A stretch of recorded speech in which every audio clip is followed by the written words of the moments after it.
របស់ព្រះគ្រូចៅអធិការព្រះវៃណាស់ចៅព្រះធរាទុភរាគ្រប់ព្រះអង្គព្រមទាំងពុទ្ធបរិស័ទទាំងអស់ចូលរួមព្រះអង្គកិច្ច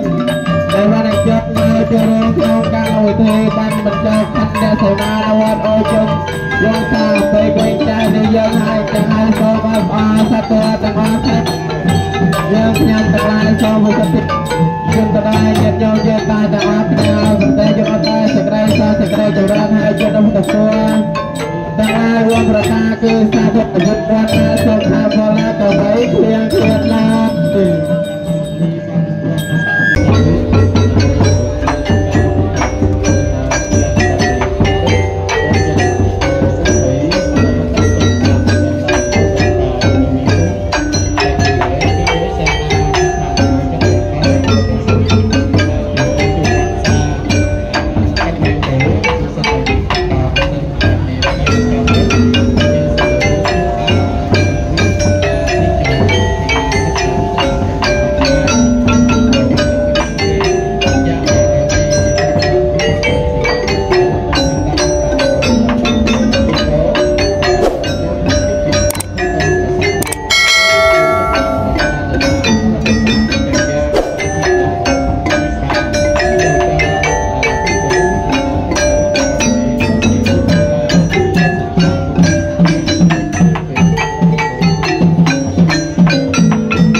ព្រះគ្រូចៅអធិការចំណោវត្តបោះស្វ័យខេត្តបាលីវនិងព្រមទាំងព្រះគ្រូចៅអធិការវត្តប្រឡាយមានខេត្តអាចារ្យដែលបានអញ្ជើញមកចូលរួមក្នុងកម្មវិធីបាន